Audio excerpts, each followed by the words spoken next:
एक ओंकार सतनाम करता पुरख. She's the only female singer in the Hindi film industry who wears her Sikh identity proudly with a turban that is as much integral part of her and attractive as much as her soulful voice. From Ek Onkar in Rang De Basanti in 2006 to Heer Heer in Jab Tak Hai Jaan to Katya Karu in Rockstar and many such iconic numbers, she has been a rage for many generations over the last 10 to 15 years. Joining me on the show of Catch the Stars is someone who's made her way from Delhi to Bombay with consummate ease. Welcome to this show, Harshdeep Kaur. It's been a pleasure to have you, in this show. Thank you so much Rohan ji. मैं कहूँगा कि एक बड़े गर्व की बात है कि आप जिस कल्चर से आती हैं, जिस जगह से आती हैं, आपने वहाँ से ला के बॉम्बे में एक मुकाम हासिल कर दिया, which is a very rare feat for anyone. First of all, congratulations to you, and also at the same time, I want to understand what does being Sikh today mean to you, and the headgear that you wear, and the talent that you produce with that headgear. Well, honestly, गाना तो मैं ही गाती हूँ. The turban is just part of my outfit, and now it has become a part of my identity. लोग पहचानते हैं ऐसे कह रहे वो पग वाली कुड़ी.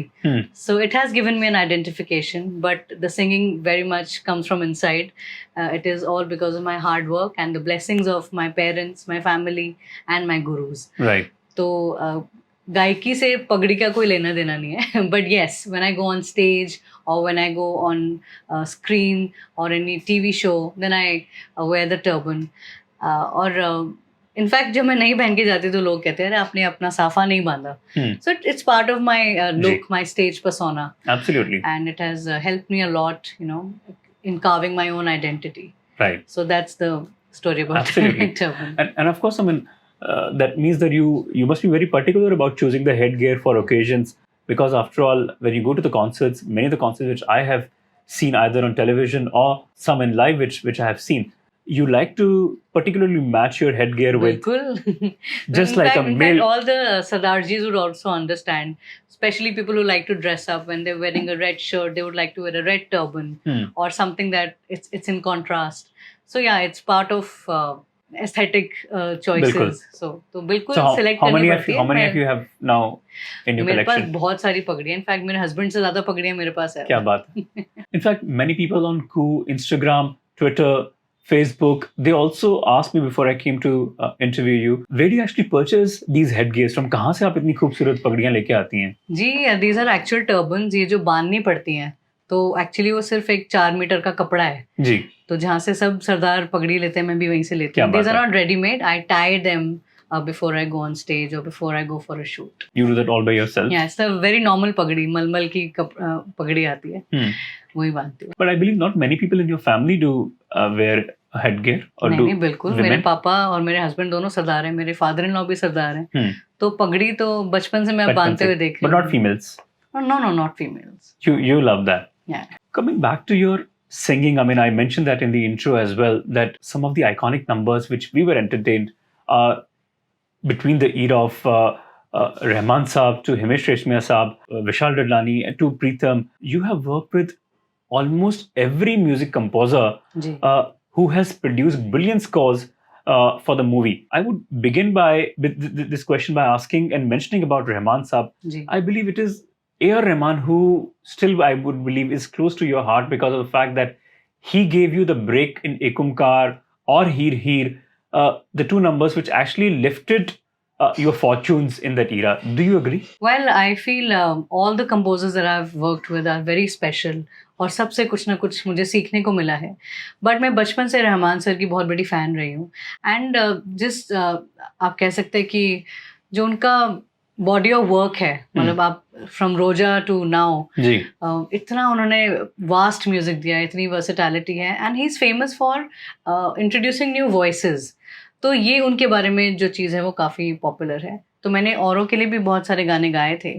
बट आप कह सकते हैं कि जब एक सिंगर ए आर रहमान के लिए गाते हैं तो बाकी सब बहुत क्यूरियस होते हैं कि अच्छा ए आर रहमान ने किससे गवाया है. तो ये उनकी एक खासियत है कि वो डिफरेंट वॉइसेस यूज़ करते हैं. सो दैट हैपेंड विद एक ओंकार, जो मेरा पहला उनके साथ काम था। और फिर जो गाना आप कह सकते हैं जो हिट हुआ वो था कत्या करो फ्रॉम रॉकस्टार। और बहुत सारे फैक्टर्स होते हैं, एक तो वो रहमान सर का गाना है जी, और इट्स एन अपबीट सॉन्ग, बिल्कुल। फिल्म की प्रमोशन बहुत अच्छी हुई, it's a beautiful film bye Imtiaz Imtiaz Ali. Ali और तो बड़े सारे फैक्टर हैं जो बिल्कुल जुड़ जाते हैं। आप कह सकते हैं कि बस ऊपर वाले की आप कह सकते हैं कि बिल्कुल। ब्लेसिंग थी वो गाना। बिल्कुल बिल्कुल। So that's what brought me to limelight. अच्छा, ये वही लड़की है जिसने एक ओंकार गाया था। एक रिफ्रेश हो जाता है जी। मेमोरी। अगर मैं उस दौर की बात भी करूं 2006 से 7, एक ये वो टाइम था जब टेलीविजन इंडस्ट्री में भी चैनल्स नए आ रहे थे, जी टैलेंट हंट शोज को प्रमोट किया जा रहा था, तब आप उभर के आई उन सितारों में से। You came across as a talent who was different from the regular voices because of your Punjabi overtones in that in your singing which was very visible at times as well. Kateya Karoon was a very loud number. तो कटिया करूं जब लिखा गया जिस दौर में, जी वो आपको लगा कि आप ये गाना गा सकती हैं? और क्योंकि थोड़े जो अल्फाज थे उसके, they were not, you must have not been used to that sort of अल्फाज एंड पिकिंग अप। नहीं, बिल्कुल नहीं। कत्या करूँ, इनफैक्ट ये जो टर्म है कत्या करूँ मैं तेरा रूं, it's a very old Punjabi folk song. क्या बात है। तो मैं बचपन में सुना करती थी ये गाना। उसकी ट्यून ऑब्वियसली डिफरेंट थी। इट वेंट लाइक कत्या करूँ तेरा रूं, मैं सारी रात कत्या करूँ।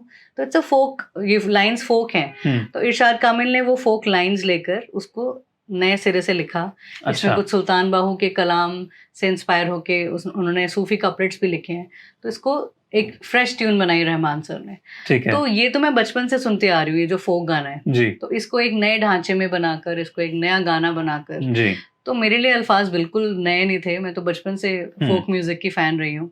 और बिल्कुल it was not an easy song to sing, क्योंकि इसमें बहुत सिंगिंग यूज हुई है, बहुत सारे उतार चढ़ाव बहुत हैं। है। और जब लोग ये गाना सुनते हैं तो कहते हैं कि गाना बिल्कुल भी आसान नहीं है, स्पेशली इसको लाइव गाना बिल्कुल भी आसान नहीं है।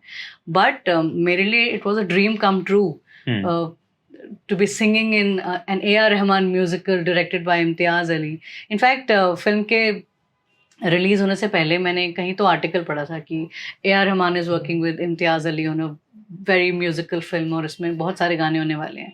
तो एक दिल में एक इच्छा सी जाहिर हुई थी कि काश मेरे इस फिल्म में गाना हो। एंड बस भगवान ने कुछ ऐसे रास्ते जोड़े कि वो हो गया और मेरा सपना पूरा हुआ। तो जब मैं माइक पे पहुंची, मैं मतलब शेरनी की तरह गई थी कि अब तो जितना मैंने लाइफ में आज तक सीखा है मैं सारा इसमें डाल दूंगी। बिल्कुल। And Rahman sir was very supportive. जो मैंने आइडियाज दिए उन्होंने इनकॉर्पोरेट किए, जो उन्होंने मुझे वेरिएशंस बताए या जिस तरह मुझे गाइड किया, I just kept following what he said. Absolutely. No, what an immense, I would say, a feeling it is to work with someone of his stature, and also with Imtiaz Ali Saab. I mean, you know, in their own individual capacities, they have produced brilliant movies and composed brilliant music scores. But is it also right to say that the fact is that you were just about 15 or 16 for this young age to get a break is very difficult, but you did. That sort of set the foundation for you to enter into the Hindi film industry. आप कह सकते हैं कि एक मुझे राह मिली हुई थी। कई बार क्या होता है कि लोग अपना कॉलेज खत्म करते हैं, फिर सोचते हैं कि मुझे क्या करियर लेना है, पर मेरा बचपन से क्लियर था कि मुझे तो फिल्मों के लिए गाना है। अच्छा। तो I think this thought really helped कि मुझे शुरू से ही मालूम था कि मुझे क्या करना है। तो फिर बाकी सब चीजें जुड़ती गई, फिर अपना रास्ता भी उसी हिसाब से हम बनाते गए। तो which you talked about your father playing an instrumental role in shaping your talent at a very young tender age. I would also be very curious to know, and so will be the viewers of the New Indian, where this interview is going to be broadcast on the New Indian platform. What part of Delhi you grew up, and who were your mentors apart from your father who shaped your talent and honed your talent? जी, मेरा जन्म दिल्ली का है और मैं करोल बाग की लड़की हूँ, वहीं मेरा जन्म हुआ और मेरी स्कूलिंग सारी दिल्ली की है। कहाँ? और I went to new era public school and then I went to Springdales Pusa road. क्या बात है। तो म्यूजिक भी मैंने वहीं सीखा, श्री तेजपाल सिंह जी से, सिंह बंधुज के नाम से जो जाने जाते हैं। कुछ टाइम मैंने शुभा मुद्गल जी से भी सीखा, और दिल्ली स्कूल ऑफ म्यूजिक जो चाणक्यपुरी में है वहाँ से मैंने पियानो सीखा। तो मेरा जो ग्रोइंग अप एज है वो सारी दिल्ली में थी।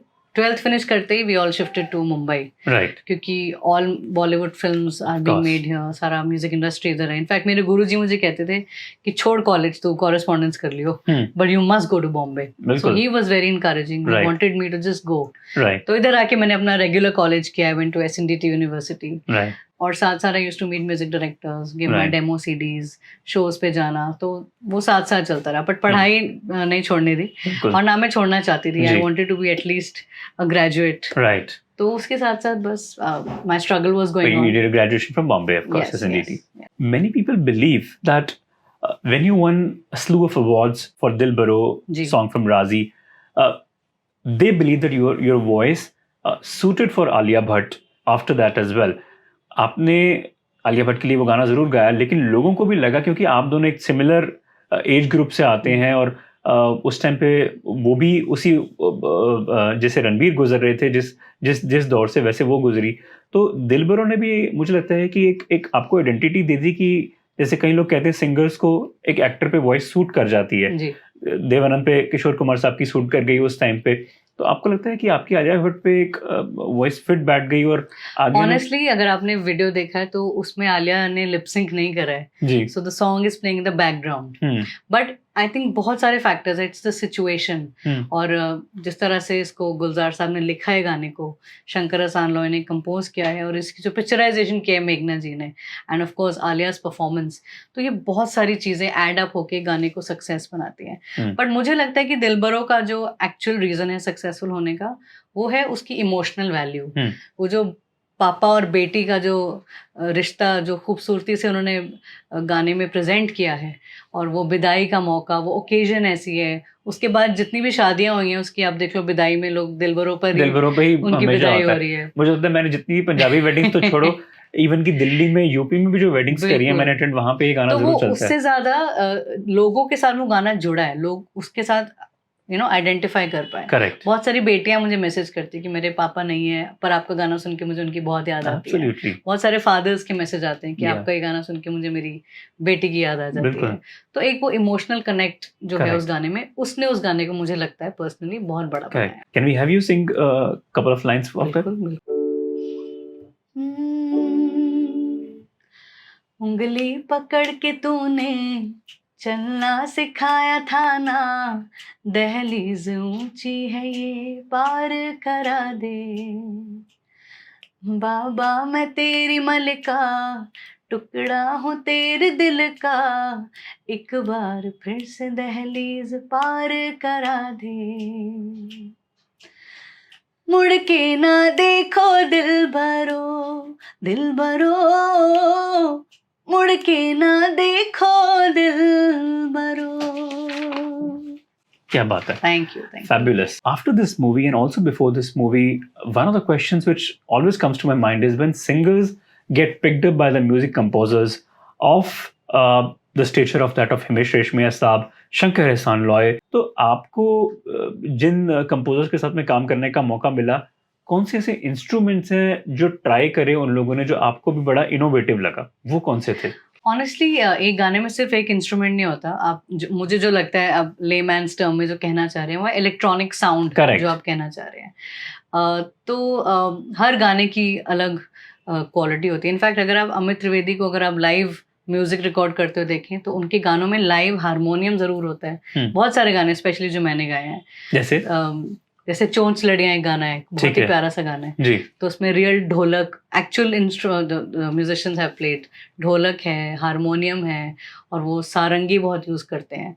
इनफैक्ट उनके गाने ज्यादा ऑर्गेनिक है, वो ज्यादा इंस्ट्रूमेंट्स यूज करते हैं. बस ये कि एक इलेक्ट्रॉनिक ढांचे में उन्हें डाल दिया so that it sounds very modern, और सबको, क्योंकि आजकल सबने हेडफोन्स पे सुनना है तो एक अच्छा साउंड मिले, क्लीन साउंड मिले. And which are the other numbers that you remember of Amit Trivedi ji, जहाँ पे इंस्ट्रूमेंट्स का काफी यूज हुआ है और इनोवेटिव इंस्ट्रूमेंट जो आपको भी आपके दिल के करीब है? जैसे लूणी हंसी मैंने उनके लिए गाना गाया, फॉर लव शफ्ते चिकन खुराना, तो उसमें भी वॉइस को भी उन्होंने इंस्ट्रूमेंट की तरह यूज करा है. शुरू में एक लाइन आती है तां तां तां, तो एक्चुअली मैंने तां तां तां गाया है, तो उन्होंने वो एक लेके उसका एक लूप बना दिया और वो ऐसा लगेगा आपको कोई इंस्ट्रूमेंट है.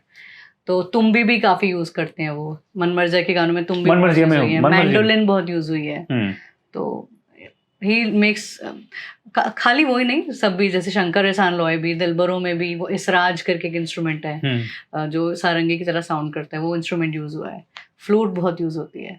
तो इनके बिना तो गाने बिल्कुल अधूरे हैं इंस्ट्रूमेंट्स के बिना. So generally, I mean, audience will also want to understand when such instruments are used, different, ji do you have to practice a lot with those instruments? Are they different from, because synth का जो एक bass और जो treble आ जाता है वो एक अलग ही level का होता है, वो आपको कहीं पे नहीं वेरिएशन नहीं देने से बचा लेता है। नहीं लेकिन ऐसा जब कुछ नहीं है।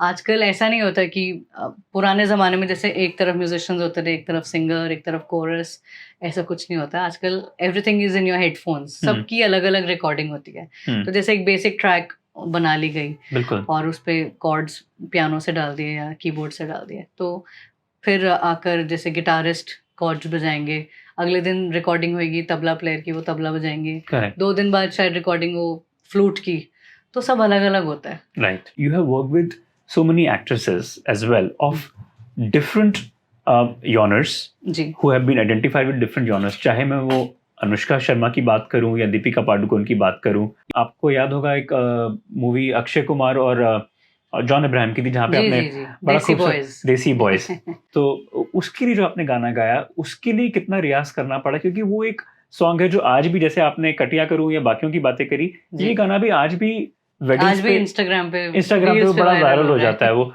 जो लड़कियां अभी भी रील्स बना रही होती हैं, लड़के रील्स बना, जिम में जी भी मुझे लगता है कि काफी जगह पे चलता है। जी गाने का नाम जो आप बात कर रहे हैं वो है झक मार के, और प्रीतम दा ने मुझे बुलाया था इस गाने के लिए। तो मोस्टली क्या होता है जब किसी पर्टिकुलर हीरोइन के ऊपर गाना होता है, सो आई ऑलवेज आस्क, मतलब मेरी आदत है कि दादा ये किन पर पिक्चराइज्ड है, सो ही टेल्स मी दीपिका पर है, तो मैं एक सिचुएशन भी पूछ लेती हूँ कि what is the situation of the song. तो आई थिंक इसमें जॉन अब्राहम उनको मना मना रहे रहे हैं, वो होते हैं, नाराज हैं, पर तो यू लिरिक्स जस्ट के बड़े अजीब से थे, अटपटे से, और I think only this line सबको झक लगता है, मार बट के। झक मार के हम जैसे दिल्ली वाले यूपी वाले बोलते हैं, अरे झक मार के ऐसे करते हो, it's a very accepted normal. हाँ colloquial हाँ term, इट्स नथिंग बैड। या तो क्योंकि मैं उस मामले में बड़ी वो हूँ कि मैं कुछ ऐसा नहीं गाती जो मैं पछताऊं बाद वही में, मैं सोच रहा था। So it's a very generically used term. अब ना तू रखना तू मेरे दिल का ये छोटा मोटा हक मार के, गलती से गलती की तभी पीछे पीछे आया तेरे झक मार के, हो तुझ पे ना एतबार मुझे, छुड़ा लगे तेरा प्यार मुझे, मैं न बनाऊं दिलदार तुझे, सारे सपने तो जोड़ो अब तक प्यार के, अब ना तू रखना तू मेरे दिल का ये छोटा मोटा हक मार के, गलती से गलती की तभी पीछे पीछे आदर झक मार के। क्या बात है, तो वो अमेजिंग। थोड़े एक्टिंग करनी पड़ती है। बिल्कुल। I also want to bring your attention to some of the songs which were very meaningful in your career as well, and most of them most of them have been very meaningful, very meaningful, but जो मैं कहूँगा मेरे दिल के हर्ष बड़ा एक करीब है, और जी मैं जब तन्हा या अकेला महसूस करता हूँ, हम भी पत्रकार भी कभी सॉलिट्यूड में चले जाते हैं, बिकॉज असाइनमेंट्स ऐसे होते हैं कि चाहे टेररिज्म कवर कर रहे हो या human being first before being a journalist journalist second, we feel solace in your songs, and वो जो गीत है मैं आज शेयर भी करना चाहूँगा आपके साथ में, कि असाइनमेंट भी बड़े टफ रहे हैं, चाहे वो इन्वेस्टिगेशन हो, स्कैम्स हो या पॉलिटिक्स हो, बट एक जो दिल को मेरे छुआ है वो 2013 की आपकी फिल्म थी ये जवानी है दीवानी, और कबीरा एक ऐसा नंबर है, मैं कहूँगा हर्ष, कि जिसके गीत तो आपने जिस तरीके से गाया वो तो एक बड़ा ही इंस्पायरिंग गीत है, लेकिन जो लिखने वाला और जो म्यूजिक है, और जिस तरीके से दोनों उसके मेल वर्जन और फीमेल वर्जन है, जब रणबीर निकल रहे होते हैं उस शादी से और पीछे वो गाना चल रहा होता है और उनको रियलाइजेशन होती है कि अब बहुत सक्सेस के पीछे भाग लिया, अब थमने का टाइम आ गया, तो क्या मैं रुकूं या मैं वापस विदेश जाऊं। तो इस गाने के लिए again I am thankful to Pritam da for composing such a beautiful song, और अमिताभ भट्टाचार्य ने इतने प्यार से गाना लिखा है, इतनी नई नई चीजें सुनने को मिली थी गाने में, गुड़धानी, और बहुत ही प्यारा लिखा हुआ गाना है, बड़े शब्दों का डिफरेंट प्रयोग हुआ है। बिल्कुल बिल्कुल, फिर भी उसमें एक सूफियाना एलिमेंट, फिलोसॉफिकल एलिमेंट भी है गाने में। और आप मानेंगे बट ये गाना रिकॉर्ड अरिजीत ने किया, because he used to work for Pritam da there in his studio, तो उन्होंने मेरे वोकल्स रिकॉर्ड करे हैं और उन्हीं के साथ ये गाना डुएट था, so it's a beautiful memory of me recording with him. Can we have you सिंग?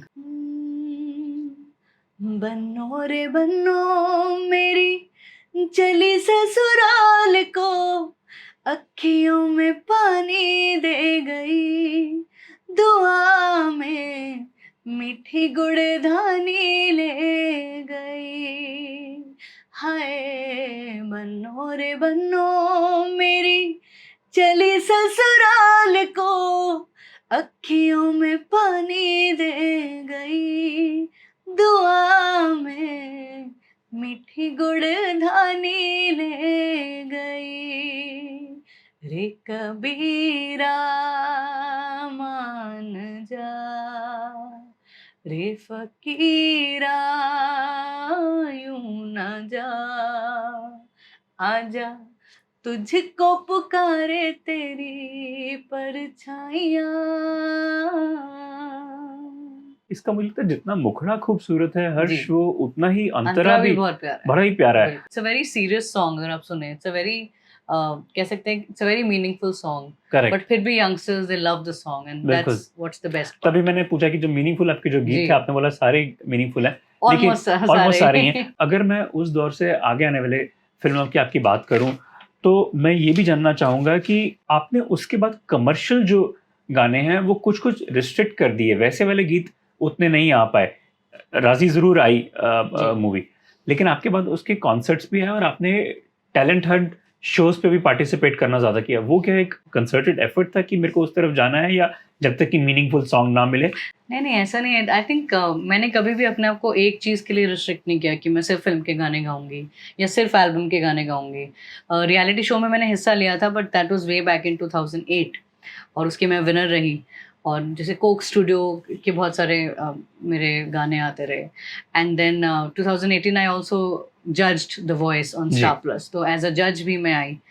तो ये सब मेरे करियर का एक पार्ट है। Correct. It's my it's career. Part of your career. मैंने गाने कंपोज भी किया है। मेरा लॉकडाउन में इनफैक्ट एक सिंगल आया था, प्यार मिला। आपने अपनी आइडेंटिटी सिर्फ पंजाबी सिंगिंग या पंजाबी टच में नहीं रखी, आपने हर जॉनर को पकड़ने की कोशिश जी। करी। आपने ये नहीं एस्टेब्लिश करने की कोशिश करी कि आप सिर्फ एक सिख या एथनिसिटी को, पंजाबी, हाँ हाँ, आपने उससे एक उभर के आपने एक अपनी नेशनलिस्ट आइडेंटिटी रखी है। जी। क्या वो भी एक कंसर्टेड एफर्ट था कि आपके? मेरे ख्याल से music is beyond any language, any religion. तो मैंने म्यूजिक से प्यार किया, मैंने सिर्फ पंजाबी म्यूजिक से प्यार नहीं किया। जब मैं क्लासिकल म्यूजिक सीख रही थी तो उसमें बंदिशें ऐसी थी जो अब संस्कृत में भी हैं बंदिशें। कैसी कि बंदिशें थी वो? जो छोटा ख्याल की बंदिशें या जो पुरानी चलती आ रही हैं बंदिशें, जी, रागों पर आधारित होती हैं। जो पढ़ी नहीं। पंजाबी जब कोई गाना आता था, it was a one of कि चलो पंजाबी भी है तो पंजाबी आ हर्षदीप को गया। तो बुला ही लो। हम्म, लेकिन मेन मेरा फोकस तो इंडियन म्यूजिक है। इंडियन में कुछ भी हो सकता है। बहुत बार ऐसा हुआ है, जैसे अब दिलबरो है, दिलबरो वैसे एक हिंदी गाना है, लेकिन अगर आप उसकी शुरुआत सुनेंगे तो उसमें कश्मीरी बोल है, हम्म, तो उसमें भी वो भी मैंने गाया है। बिल्कुल। तो लैंग्वेज बिल्कुल मैटर I नहीं agree. करती। हाँ, मतलब मैं इंडियन म्यूजिशियन हूँ, मैं कुछ भी बिल्कुल। तेलुगु तमिल में भी मैंने गाया है। बिल्कुल, नहीं नहीं। और अगर मैं इवन की बाकी मूवीज की आपकी बात करूं, जैसे जी। कि आपने एक गाना गाया सजदे किए। जी ये मूवी का फिल्म वर्जन था, रूप कुमार राठौर जी के साथ में था, और एक के और बाकी जी, के साथ में जी। भी था। 2 वर्जन्स मुझे याद है वो गाए। और अगर मैं लब जंजुआ के साथ में बात करूं, ऑफ कोर्स उनका भी एक पंजाबी एक बैकग्राउंड रहा, खट्टे मीठा के लिए बारी बरसी। जी। तो आपने पंजाबी गीत भी गाए, लेकिन आपने, जैसे कि मैंने कहा, कि आपने उनको ये नहीं आइडेंटिटी छवि देने की कोशिश करी कि मैं एक पंजाबी सिंगर हूँ या पंजाबी फोक सिंगर हूँ। जी तो आप कभी अगर आपको मौका मिले तो पंजाबी फिल्म्स के लिए भी आप? जी मैंने गाया है पंजाबी फिल्म्स के लिए बहुत। इनफैक्ट दिलजीत दोसांझ की एक फिल्म आई थी पंजाब 1984, अच्छा, उसमें एक मेरा ट्रैक है जिसका नाम है लोरी। It was picturised on Diljit and Kiran Kher ji. तो एक लोरी भी हम आपसे सुन सकते हैं अगर कोई जी, आपको जी। याद हो तो? रब मेरी उम्र तेनू ला देवे, मैनू तेरी आई मला जावे, लाल वे जुग जुग जीवे तू। कभी आपने ये भी सोचा that you should also sort of work with any Punjabi politician, और कभी ये भी आपको न्योते आए? बिकॉज एक मैं कहूँगा एक आप आइकॉन बन चुकी हैं पंजाब की। तो अभी हमने देखा कि जिस तरीके से कुछ जगह पे फार्म के लेके प्रोटेस्ट भी हुई, पंजाबी सिंगर्स या पंजाबी एक्टर्स भी कुछ सपोर्ट करने गए, हालांकि वो बिल्स विड्रॉ कर लिए गए। तो उसमें में आपका कोई स्टैंड था? क्योंकि दिलजीत दोसांझ जी ने एक स्टैंड जी लिया मैं था। जाना चाहती थी, but I was pregnant at that time with हुनर। तो ऑफ कोर्स वो ऐसा टाइम था कि स्पेशली उस कंडीशन में कहीं ट्रैवल करना बहुत मुश्किल था। बट हाँ, कई बार ऐसा होता है कि आप अपनी जो पोजीशन है उसको एक अच्छे कॉज के लिए यूज़ करते हैं। So yes, I have done a lot of songs for the girl child. आप सुनेंगे एक मेरा गाना है तियां दा सत्कार करो, पुत्रा वांगो प्यार करो। मतलब बेटियों को आप बेटों से भी बढ़कर प्यार करो। तो Of ये course. मेरा गाना है, वो बहुत आता है पीटीसी पर, क्योंकि it is a social message. Right. और बहुत सारे ऐसे कॉजेज़ हैं, इवन फॉर शंकर एहसान लॉय मैंने एक गाना गाया स्कूल की घंटी कि गर्ल चाइल्ड एजुकेशन। तो ऐसे मैंने बहुत सारे प्रोजेक्ट्स किए हैं जिसमें मैं अपने गाने के ज़रिए एक अच्छा मैसेज पहुंचा सकूं। So I am not affiliated to any particular Political party politician or और पार्टी। मेरा एम है कि मेरे म्यूज़िक से अगर किसी तक एक अच्छा मैसेज पहुंचा जाए, so why not. but any Punjab politician that you love to see or work with, or someday you see he's doing good work, whether it is Captain Amrinder, Subir Badal, Bhagwant Maan, they're all I've from been different a parties. big Bhagwan Maan fan because of his comedy earlier. उनके बहुत सारे मैं वो stand up comedies देखती थी और वो Punjabi films में भी काफ़ी आते थे। तो जब हम पंजाब में कुछ हम शोज़ पे मिले भी हैं, सो उनकी जो कह सकते हैं the way he says poetry या जो उनकी स्पीच देने का तरीका है, मुझे वो बहुत अच्छा लगता है। उनकी comedy of course I am a big जी। Fan of his comedy. जी तो why not, would love to work with him in future. right. In fact captain Amarinder ji को मैं मिली थी during the 550th birth year of Guru Nanak Dev ji. तो वो गुरपुरब पंजाब में बहुत धूमधाम से मनाया गया, नॉट इवन पंजाब, पूरे वर्ल्ड में। तो उस ओकेजन पे मैंने एक शब्द कंपोज किया है सदगुरु नानक आए ने, जिसमें all the top musicians of Bollywood have Correct. given their voices. It was a big collaboration, 10 singers coming together for गुरु नानक देव जी। तो जब वो फर्स्ट टाइम प्ले हुआ टीवी पर, मुझे नेक्स्ट डे ही कॉल आई थी उनके office say that you should come to Punjab and meet us, and they made that Shabad the official Shabad of the Gurpurab celebrations. क्या बात है। So that's a huge achievement. मुझे लगता है तब वो मुख्यमंत्री थे, हाँ जी, and then he ji. resigned as a chief minister, ji. left Congress, and now he's joined BJP. And also among the other iconic leaders of politics, who do you think is doing pretty well and who you really I really find- miss Sushma ji, Sushma Swaraj ji. उनकी मैं Okay. Twitter उनको follow करती थी, तो उन्होंने इतने लोगों की हेल्प की है। और वो मुझे लगता है कि मैं उनसे मिली हूँ बचपन में 2-3 बारी, बट मैं मतलब इस उम्र में भी उनसे मैं मिलना चाहती थी। I heard she was a really sweet lady. And Atal Bihari Vajpayee ji, मैंने उनको लाइव, उनका मैंने कॉन्सर्ट देखा, आप मानेंगे नहीं। उन्होंने एक गज़लों की एल्बम लिखी थी जो जगजीत जी ने गाई थी, तो उसके लॉन्च पे मैं गई थी, वो श्री फोर्ट में हुआ था। तो तब मुझे पता लगा कि ये तो बहुत अच्छा लिखते हैं। तो he was, apart from being a good human being, he was such a nice poet also. जी। तो या I really like these people. अगर मैं आपके खुद के इंस्पिरेशन की बात करूं, तो वो कौन से सिंगर्स हैं? Which are those singers who inspired you the most? My biggest inspiration has been Jagjit Singh ji. Your meeting with your husband, what was the ceremony, where did you get married? Mankeet को मैं बचपन से जानती हूँ, हम सेम स्कूल में थे, इनफैक्ट सेम क्लास में थे। बट हम रिकनेक्ट हुए जब he shifted to Mumbai for his studies, और हमारी शादी हुई 2015 में। We got married in Delhi at Gurdwara Rakabganj में, और उसके बाद he shifted to Mumbai. It was a pure Anand Karaj marriage. बिल्कुल बिल्कुल। So he shifted to Mumbai after we got married, and बस it's been a beautiful, my life has become even more beautiful with Mankeet in it. तो जब तुसी Bombay shift हुए हो जी, that was before marriage only ना? या मैं, मुझे तो कुछ 17-16 साल हो 17 गए साल हैं। हो गए थे। ब्याह थोड़ा जड़ा होया वो फिर दिल्ली वो होया? सब शादी करने दिल्ली गए थे, दिल्ली मैं में। रहती बॉम्बे में ही थी, क्योंकि हमारे मोस्टली रिलेटिव्स दिल्ली में हैं। Plus I wanted my wedding to be in Delhi.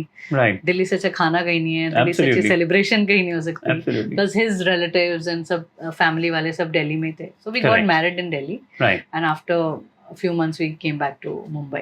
So I mean, of course, that's a beautiful thought that you have said that रहना मुझे इंडिया में ही है.